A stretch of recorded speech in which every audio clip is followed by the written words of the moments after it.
What up, YouTube? And hello out there to all of my sexy Skepticons. You found yourself on another Skepticus video. This is your host, Adam of Nola. And today, for another episode in my God's Troll Army playlist, I'm responding to someone who provided some very interesting feedback, or at least a very interesting request for my feedback. A side note here, I do love a handful of times when I've gotten great questions in my own comments that can serve as prompts for future videos. Whenever you are creating content, no matter how confident or arrogant you are, you always have that innate fear that maybe no one cares about this subject. Maybe no one wants to watch a video like this. If you were responding to someone's prompt, at least there's one person out there who ostensibly gives a crap about this video. So it's always nice to get a thoughtful prompt from some viewer who's left a comment. A lot of times they don't know that they're giving me a prompt for a video, although in this case, this person might. So I wanted to dive in on this piece of feedback that I got. This is from The Real Paul from Bible. And it says, "Yo, what's good, atheist YouTube? I made this account like 5 minutes ago, but I promise I'm not a bot." Gotta stop there and say that with today's LLMs and AI, I'm pretty sure you could make a bot that would be perfectly capable of putting comments like this on other people's videos that say, "Hey, I'm not a bot." But I'm not saying that I think this person is a bot. I just don't know what good it does anymore in this modern simulacrum that we live in to say I'm not a bot. You know, I'm not a robot. I'm not an AI. I mean, sure, whatever. I don't think that you are, but I don't know that that does us any good. But I don't care even if this is a bot, because I find the prompts to be interesting and a good basis for content. So even if this person is not really a person, that's fine. We can move on. It says, "What I am is a student of a religious school." I'm sorry. No, I'm not. But a student of a religious school with an assignment where we can choose to ask two people, be they atheist or Christian, and ask them a few questions on certain prompts. One interesting note there, when it says be they atheist or Christian, I wonder if the person who gave you the assignment says that they must be atheist or Christian. In other words, could you not get these answers from a Hindu or from a Muslim or a Jew? But whatever. I mean, maybe the prompt is to get feedback from an atheist or a Christian. I'm not sure.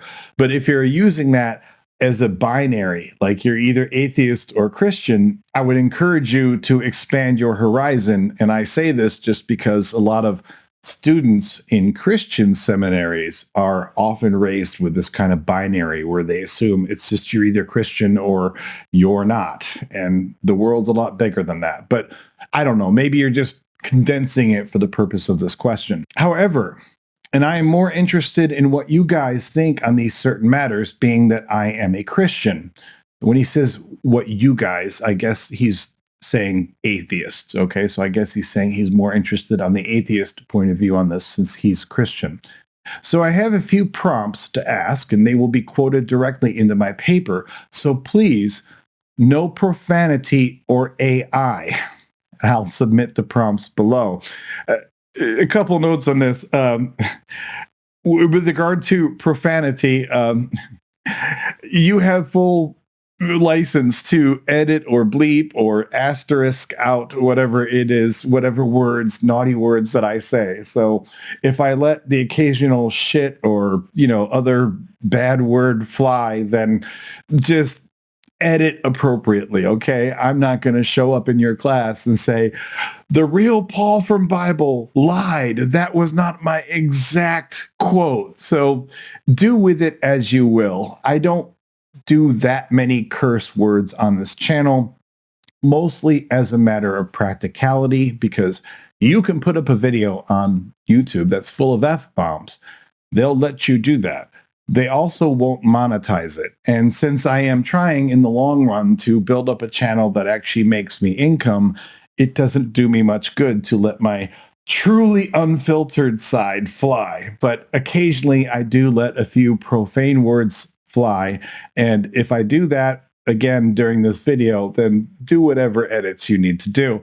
And finally, he says, please, no profanity or AI. Well, I'm talking to you, so this isn't scripted.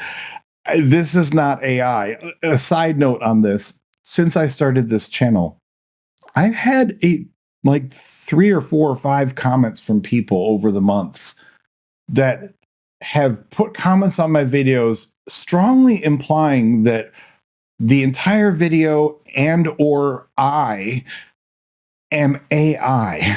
And I don't know what to say about those things. Like, I get that some people gripe about the AI in my thumbnails. Some people gripe about the AI that I use on my backdrops. And quite frankly, I couldn't care less. I'll probably mention this in more detail in a future video, but I know it gets some people's panties in a bunch. For me, again, I couldn't care less. If it bothers you that much, there are a few other channels on YouTube you can check out. But aside from that, I don't know what else to say if you think that I'm AI. I mean, I know that AI is getting very advanced, although I will tell you that if you look for like AI avatars, I've never done, a bunch of videos with AI avatars, but if you look into that, I don't think that they look or sound like me. I mean, I'm a fairly decent speaker, but I have enough tics and, pauses as I'm trying to make my words and such that usually AI speakers will not do that. Also, I don't think I'm an ugly person, but AI avatars tend to be more polished. But if someone still thinks that I'm AI, I don't know what to do with that about that. But that's a side tangent. I know that wasn't the thrust of this original request. So with all that out of the way, let's get into the prompts that are given to us by the real Paul from Bible. So the first prompt is, since evil and suffering exist, a loving God cannot. Now, my very simple, very efficient answer to this is that is false. In fact, it's demonstrably false according to the precepts that are given in the prompt itself. Now, let me explain. First of all, when we look at evil, I like how it says, since evil and suffering exist. I think we can demonstrably say that suffering exists because as long as one person says that they are suffering, you can't prove them wrong. So if even one person says they are suffering, then without strong contrary evidence that they're not, I'd say that suffering exists. And of course, suffering exists in animals famously or infamously, and they can't tell us, but I'm pretty certain that animals suffer. Does evil exist? Well, I mean, that is a deep question for philosophers. I'm not going to dive into that here, but the statement that evil exists is on some level an opinion. I personally believe in evil. I know that may sound funny because some atheists would tell you that there's no such thing as evil, but I'm going to do a whole other video on this in the future. Of course, I don't have a Christian view of evil. I don't believe in Satan. I don't believe in demons, but I personally believe in evil, or at least as it affects my life, or as I would define it. But I'm not going to go down that rabbit hole. Also, with regard to evil and suffering, I have to make this distinction. It's important to me, even if it's not important to you as the one giving the prompt. And this distinction is this. I know that the phrase, the problem of evil, and the phrase, the problem of suffering, often get used interchangeably. I think that historically it was always called the problem of evil. And although I don't have data points to back this up, I think that the problem of suffering has become a more modern phrase, although I still hear the problem of evil used on a regular basis. Also, I'm sure that at times I have uttered the phrase, the problem of evil, but whenever possible, I don't like so much to say the problem of evil, and I greatly prefer to say the problem of suffering. I think that the phrase the problem of evil is so vague and undefined from person to person that it becomes borderline meaningless. I mean, I already told you that some people would argue that evil doesn't even exist. But even if we assume, if we grant you the idea that evil exists, what is evil changes in every eye of every beholder. Is a CEO for a health insurance company evil? Or are they just a capitalist? I mean, there are wide varying opinions on that. Is capitalism or being a capitalist evil?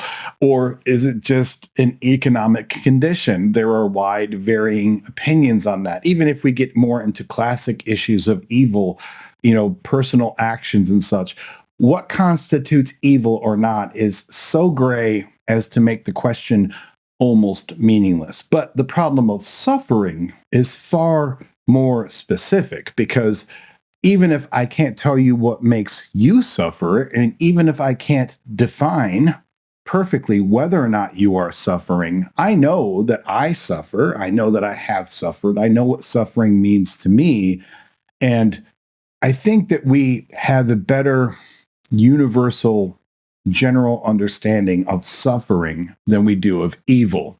So I'm not trying to lawyer this to death, but at first I would say I'm not even going to get into so much the problem of evil, and I'm not even going to get into whether evil exists, although your prompt contends that it does. Instead, I'm going to answer this as, since suffering exists, a loving God cannot.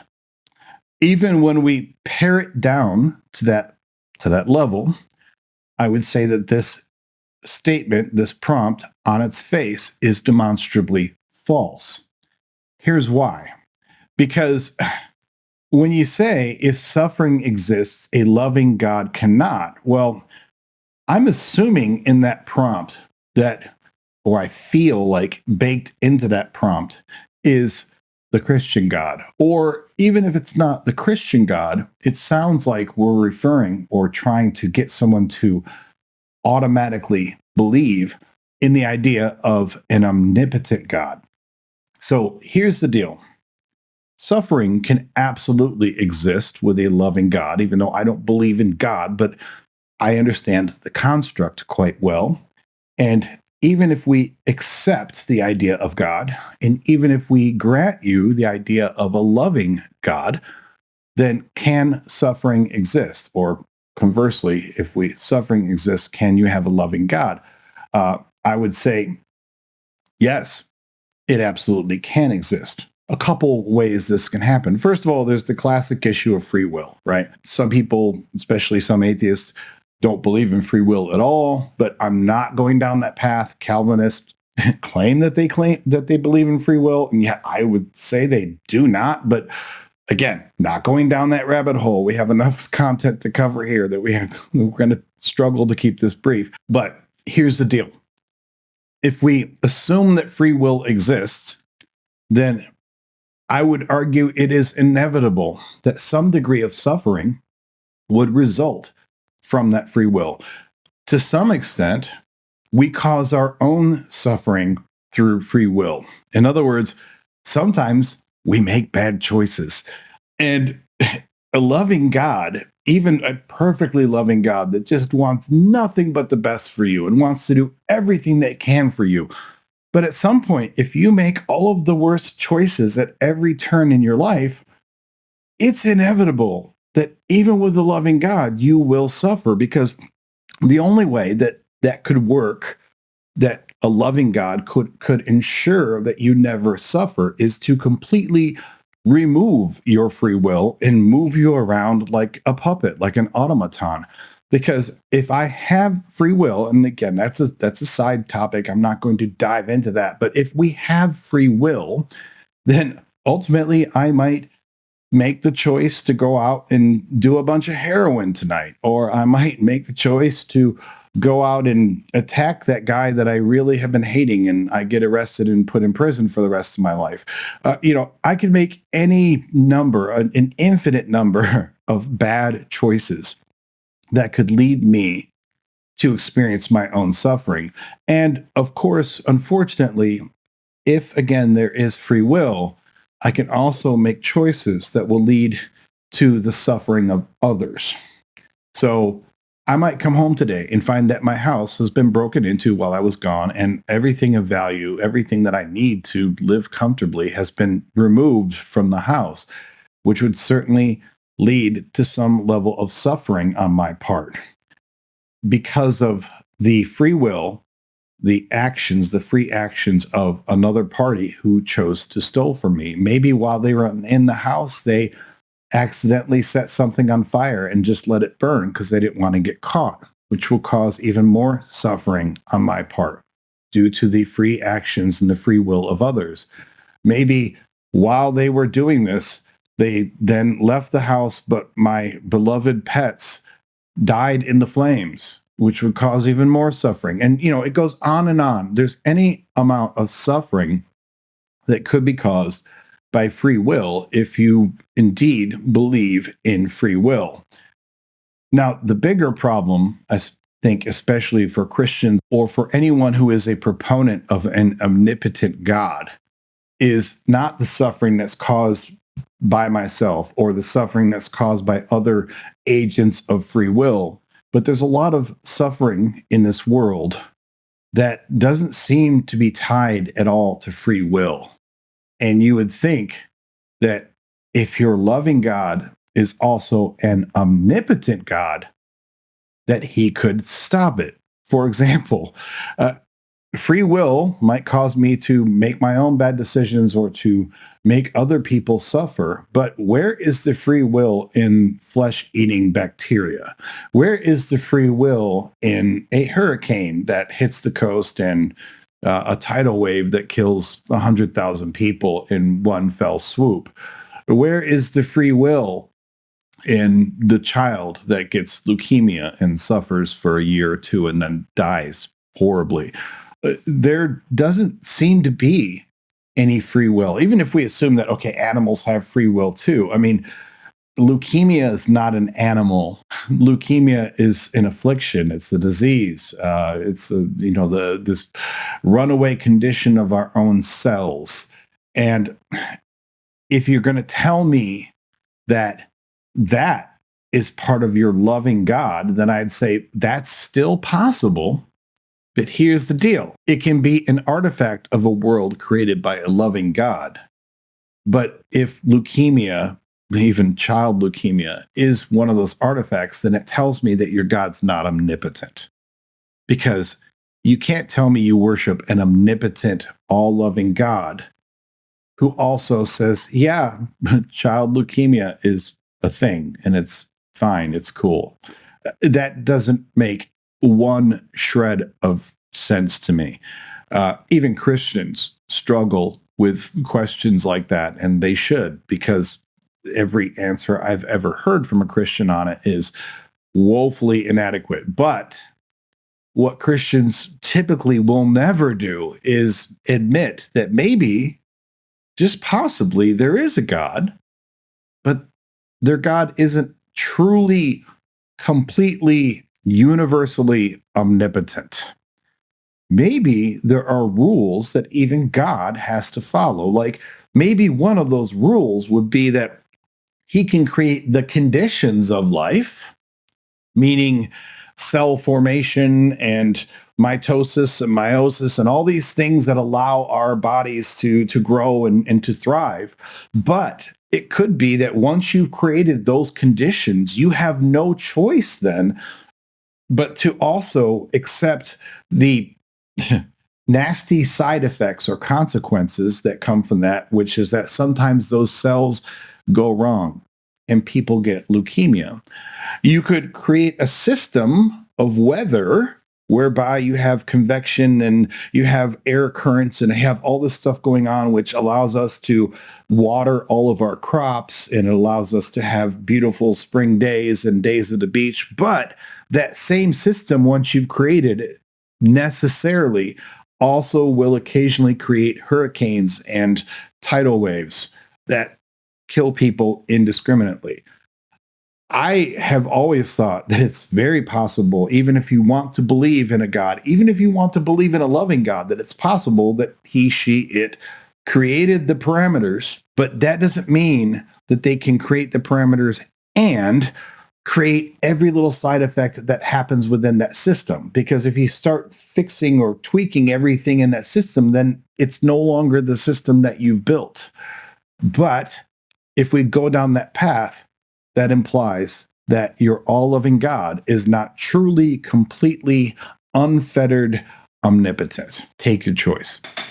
The second prompt is, since miracles contradict science, they cannot be true. Christians, I mean, probably all theists, but Christians really love to beat you over the head with the miracle thing. You're like, oh, but don't you believe in miracles? Or what about this miracle? Or what about the resurrection? You know, all the miracles that there sure happened.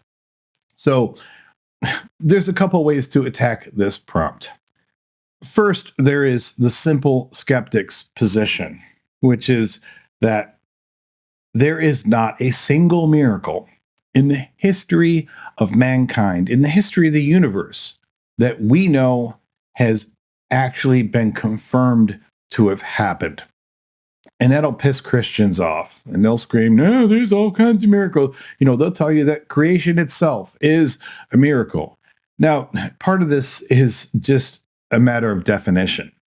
You can look all around you and you can see miracles everywhere. Okay? If you want to define miracles as everything that you see that puts you in awe, then you can also say that they exist, they're true, and they don't contradict science. You know, if you are amazed at the fact that a baby's born, and I'm amazed at the fact that babies are born, you know, they're amazing.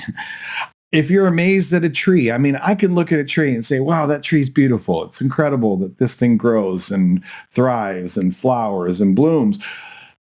But if that is what we're going to count as miracles, I think that's a pretty cheap and lame way to define miracles. But I do know people who would define miracles as such. Another classic example of this is medicine. You know, grandma had cancer and she was told she has 6 months to live. And now it's 5 years later and she's alive. And don't get me wrong, I'm happy for your grandma. I'm happy for you. Is it a miracle? No, it's not. I mean, you can call it that. And if that's what you want to call a miracle, then miracles do not contradict science and they are true. But no skeptic is going to tell you that that's a miracle. Now, if we get out of this naturalistic sense of miracles, if we really want to think of the big M miracles, like just crazy shit that, there's one you have to blot out, the crazy shit that nobody can explain at all, but some people swear happened, like the resurrection of Christ. Now, then we get into all sorts of problems of evidence and what are your actual pieces of evidence and your witnesses and all this other crap. But I did another video where I talked about things that God cannot do. Now, I know Christians will say, well, God can do anything. And yet even Christians won't pray for a limb to regrow. If my arm gets, mangled in a horrible car accident tomorrow and they have to amputate it, Christians might pray for me. They might pray for me to get better. They might pray for me to recover and go through therapy and all of that. And they might pray for me to get a very nice, advanced prosthetic limb. Most Christians will not pray for my amputated arm to regrow because even Christians know that's stupid. And you can tell me all day that your God is truly omnipotent and can do anything he wants. But if you think he can do anything he wants, and if you think that God answers prayer, then why wouldn't you ask for him to regrow my amputated arm? But nobody does. I mean, I'm sure in the history of man, somebody has prayed for an amputated arm to regrow. And whoever that person was, they went through the process of having an unanswered prayer, because no arm has ever regrown on anyone in the entire history of humanity. So that would be a perfect example of a true capital M miracle. If my arm was amputated and, after being completely gone, a few months later, I get on a new video and I'm like, hey, crew, check this out. It's regrown. It's back again. That would be a miracle. But even then, if that happens, if we can prove that, wow, the arm regrew, the naturalist response to this is to say, that's incredible what happened. Any honest scientific response would say, at least initially, we don't know how that happened. But they would also treat it as a scientific revolution. They would be studying me all the time. They would be asking me to come into studies, and they would be trying to poke and prod me to figure out how this happened. Because if we can prove empirically and naturalistically that something happened, it's really no longer a miracle anymore. It's just a mystery. And science is full of mysteries. Science has all sorts of things that we don't understand. That doesn't mean that they're miracles. How would you like to be one of my advisors? I'm using Skepticus's memberships as a way to allow you to have a voice in the content and the direction of this channel. I hope to see you in the membership pool, and I want to hear your voice in what Skepticus is doing going forward. So I'm talking all around this, but I think that usually when Christians talk about miracles, they're talking about things that really aren't miracles, like, oh, look, the beautiful sky, or I stood at the Grand Canyon and it's a miracle, or my child was born and it's a miracle. It's not a miracle. There have been 1 billion babies born in the last 50 years, so it's not a miracle. It's a process of life. So that they point to things that aren't miracles, or they will point to something that is unexplained or is mysterious to us, but that doesn't necessarily make it a miracle. Now, if I'm being as conciliatory as I can be as an atheist, is it possible for a miracle to happen? I don't know. I mean, miracles tend to break the definition of what we know about the known universe. But of course, Christians and other theists insist that miracles have happened, do happen, and can happen. Do I think that miracles can happen? I mean, I don't have any reason to believe that they can happen, that they can be true. What I will say is this. If you want to tell me that miracles can happen, I can say, fine. I'm not going to argue you that point. But I will point out that in the entire history of humanity, we do not have a single confirmed miracle. We have legends, we have stories, we have holy texts, we have all these other third-hand accounts. We don't have a single verified instance of the arm regrowing. We don't have a single verified instance of the sun stopping in the sky and reversing and setting in the east.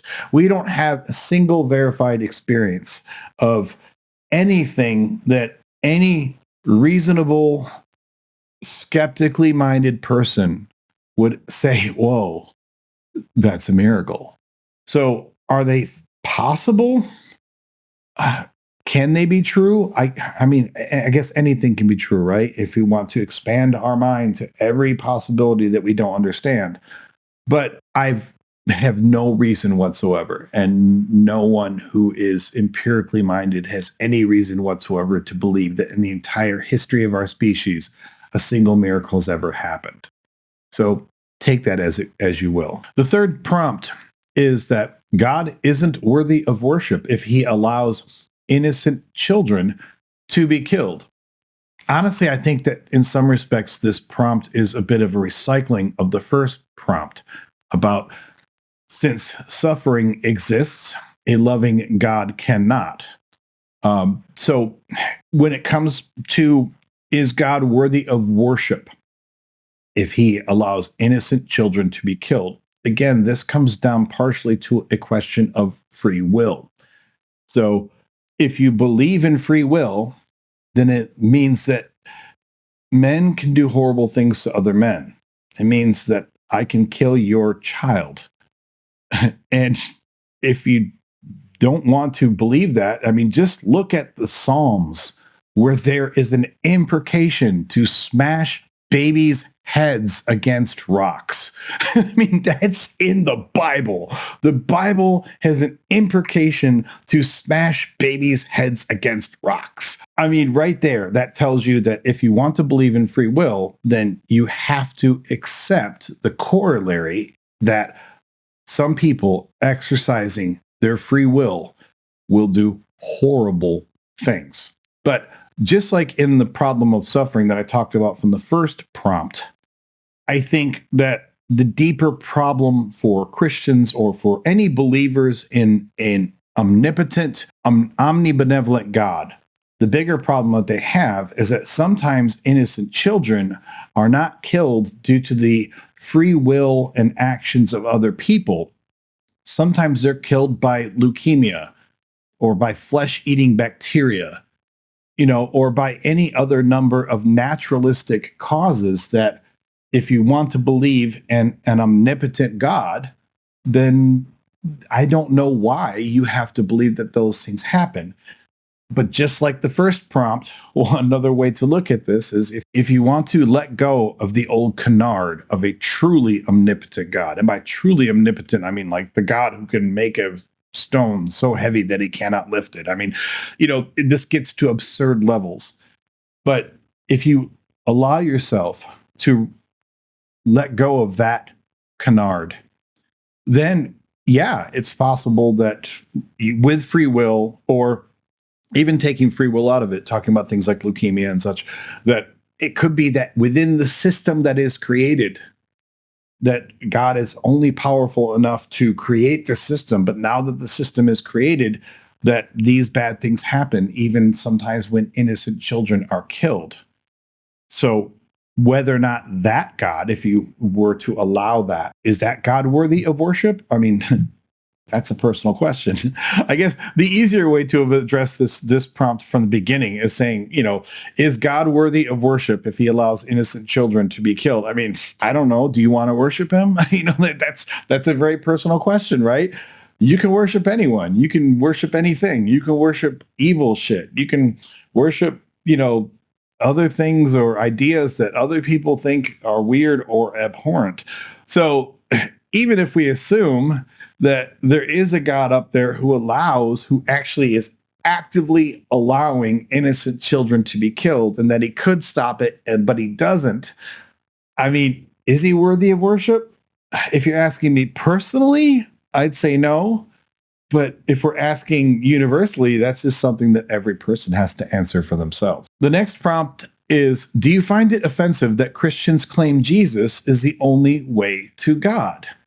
So I guess I'm supposed to answer this, personally, right? Do I find it offensive that Christians claim Jesus is the only way to God? No, I don't. I couldn't care less. I don't find it offensive. Offensive would be something, against, you would take offense, like personally. Offense means you're bringing something into you personally. Like you're saying, you're internalizing this hurt. And no, I don't. Christians, in my humble opinion, have 1,000 really bad ideas. And this is just another one of them. So it doesn't personally affront me, but it is absolutely closed-minded and ethnocentric to ever say that this is our system, which, by the way, is the one that they were almost certainly raised in since birth. In other words, it's almost certainly the one that they were brainwashed to follow since birth with no real choice on their part. But this system just happens to be the one system. And everyone else's system, the ones that they were brainwashed into from birth, well, they're obviously wrong. Even when I was a Christian, it did baffle me to think how completely arrogant, completely insensitive, and yes, completely ethnocentric, blindly ethnocentric, that Christians, or any theists for that matter, but, growing up in America, how horrific Christians could be in this regard. Because it is just so simple and so obvious to see that the only reason you're saying that Christianity and Jesus is the only way to God is because that's the system you were indoctrinated into. I mean, there are exceptions. I mean, no, I know that there are some people who were raised in Calcutta and they converted to Christianity. Of course, there are also some people who were raised in New York as Christians and they converted to Islam or they converted to Zoroastrianism or whatever. There are some people who make conscious choices about these things. I've done a whole video about the fact that most of us did not make a conscious choice about the religion that we currently claim to follow, because your religion is almost always massively influenced or completely influenced by the social constructs in which you are raised and in which you currently live. And it doesn't bother me that that happens so much. What bothers me is that people are so arrogant and so ignorant that they can't even admit it. They can't admit that, wow, the reason I'm a Christian is because my parents were Christians and I was raised as a Christian from the time I could start talking and thinking. And I was dragged to church the whole time that I was a kid. And I'll be shamed if I ever tell someone that I'm not a Christian anymore. And if you can't see that, then you just have your head stuck so far up your Christian ass that there's nothing I can tell you that's actually going to reach you on any regard. The fifth prompt is God loving if he allows people to suffer in hell? So, and first of all, I will say again, I've mentioned this before, but this list appears to be quite Christian-centric because not every God prescribes suffering in hell. But just like I said from the previous question, there's a certain ethnocentricity that we all have, whether we realize it or not. And that ethnocentricity or theocentricity comes through loud and clear in this list. So I'm going to assume you mean the Christian God. When we say is Yahweh, and that's one way to fix a lot of these ambiguities. If you stop saying God and you start saying Yahweh, you'll find that your thinking processes around these things and around other religions gets a lot clearer, because Christians love to just say God, God, God, knowing damn well they don't mean any God. They mean their personal God. They mean Yahweh. And it's pretty arrogant even to assume that the name or the word God always applies to your God. But that's a tangent. Okay. So is Yahweh loving if he allows people to suffer in hell? I mean, personally, I don't think hell in pretty much any incarnation makes any sense. When I was a Christian, I was a believer in annihilationism. I believed that if you did all the right things and you ticked all the boxes, you gave your heart to Jesus, you accepted him as your Lord and Savior, you repented of your sins, you would go to heaven. And I believed very strongly that if you did not do those things, you would just go away. You would be annihilated. And there is basis for this in Scripture, although there's also basis for eternal conscious torment. There's a whole rabbit hole there that we're not going to go down.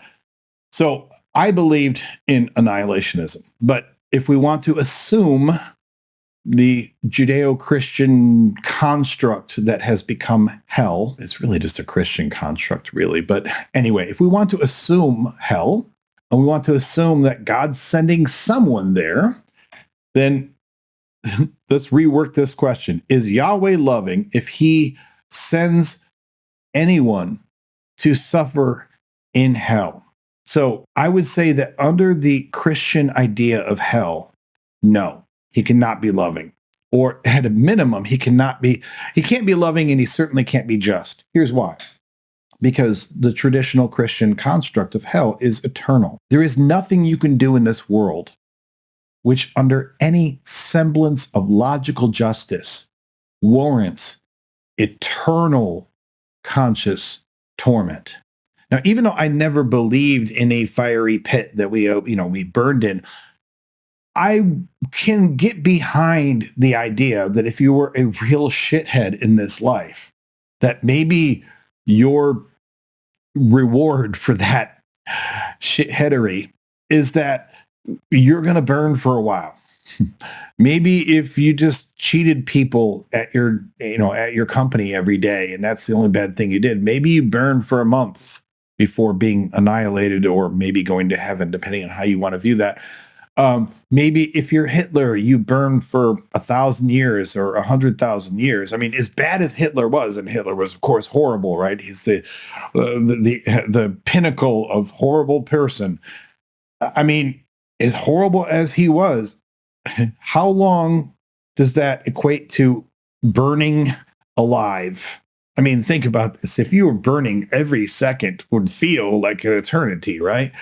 I'm not trying to defend Hitler here, of course, but what I'm saying is that there is nothing you can do logically or in terms of justice. There's nothing you can do on this earth, no matter how bad, that can justify eternal conscious torment, because everything that you would do in this life is finite.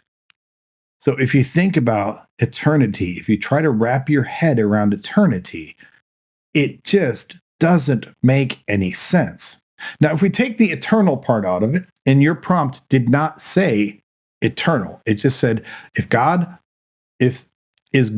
loving if he allows people to suffer in hell? I mean, if he allows people to suffer for a finite period of time, I could still make an argument that he could be loving, and that this suffering that you experience in hell is a just reaction to whatever effery you did while you were on this planet. But if we are going to assume, it's not in the prompt, but if we're going to assume that this hell is in fact eternal, then no, that's not a loving God. That cannot be a loving God. The fact that Christians have warped their mind to believe that eternal conscious torment can also be associated with a loving God is the definition of brainwashing. Number 6, are Christians to blame because history is littered with oppression and violence? I mean, no, they're not to blame. They're a part of it. So one of the things that I harp on my channel is that Christians love to take credit for every good thing that has happened in every society that is generally Christian. They will try to tell you, for example, that every scientific advancement that's come out of, let's say, European and American countries is somehow the direct benefit or result of Christianity because those countries were generally Christian. Like they'll take Sir Isaac Newton and they'll say, he was a Christian. He was famously very devout. Okay. But does that mean that he made his discoveries because he was Christian? No, that's stupid. That's a stupid statement.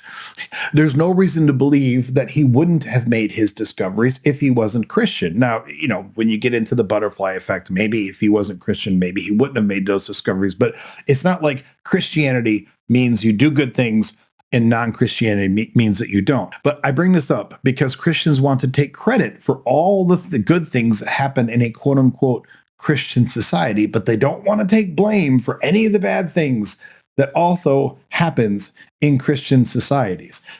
I think that if you take off your apologist dunce cap for a moment and you're realistic about this, you would say that just because a society is generally Christian or non-Christian has usually very little effect on the individual things that happen in that society. I mean, there is this overlying effect of religion and other societal forces, but it's ridiculous to tie, again, scientific discoveries to the fact that the scientists are ostensibly Christian. It's also ridiculous to tie a given atrocity to the fact that the person who committed this atrocity was ostensibly Christian.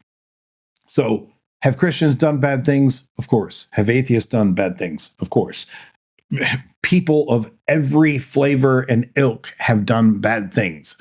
That's usually not directly attributable to their religious beliefs. Sometimes it is. Sometimes religion runs amok.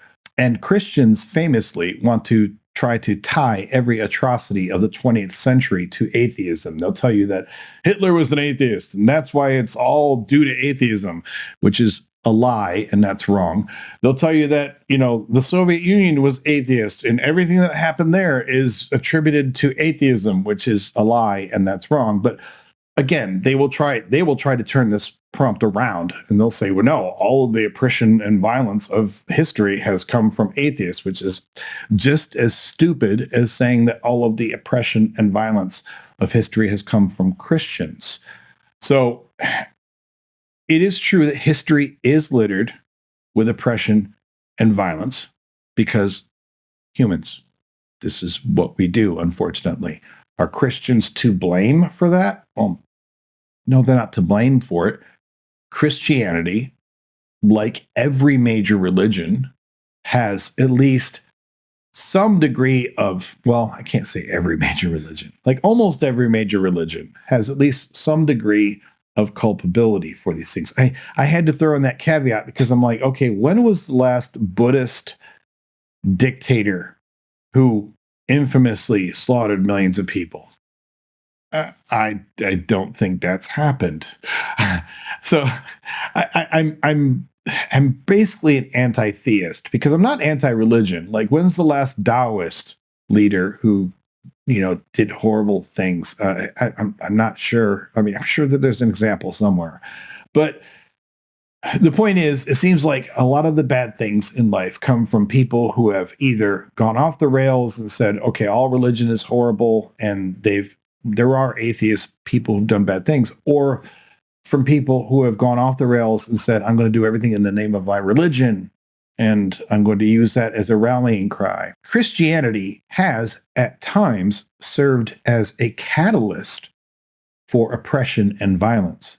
And Christians would do well to understand that, own it, even embrace it, so that they can ensure that they don't do it going forward.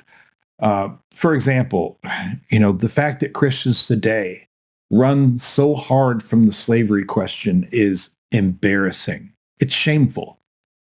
I'm not saying that someone who's enslaved in a third world country today needs to blame Christianity, but the fact that Christians don't want to take any blame for Christianity when most of the world powers during the Middle Ages were Christian, and they were absolutely pro-slavery, and they were using, in some cases, the holy book, the Bible itself, to justify their actions, is something that Christians just don't seem to be capable of owning up to, but it's true.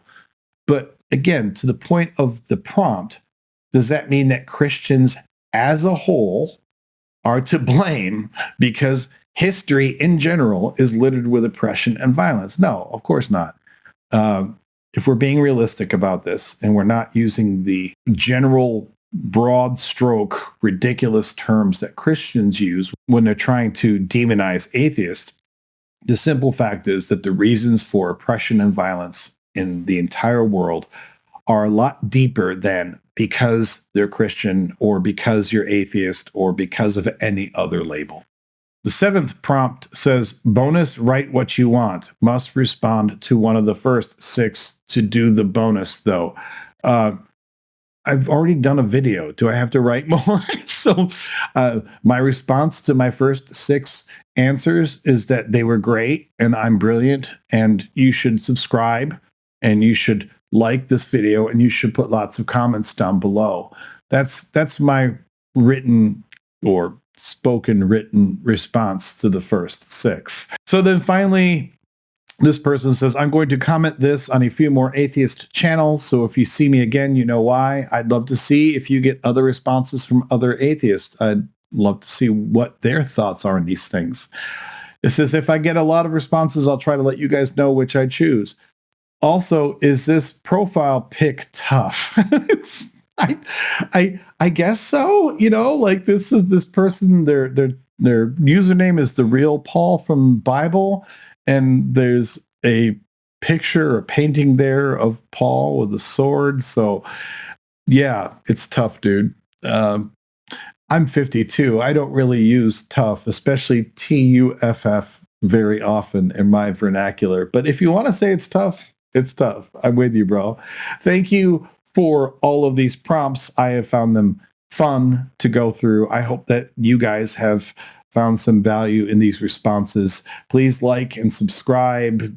Please do all the commenting, do all the arguing, tell me how I'm stupid and how I look like an idiot. Do all the things that Christians do when they comment on my videos. I want to give special thanks, as always, to our members. You guys are cool. You guys are giving me life. Thank you so much. You keep me going here. If I have screwed up any of these responses at any point, Yahweh is always welcome to chime in and correct me. But he never does. So I guess I nailed it. Thank you for being here. I want to see you on many future videos. Hell, I want to see you on the old videos. Go check out the back catalog. I'm growing a catalog at this point. But I want to see you on many future videos. Until I do, though, lo, I say unto you, stay skeptical.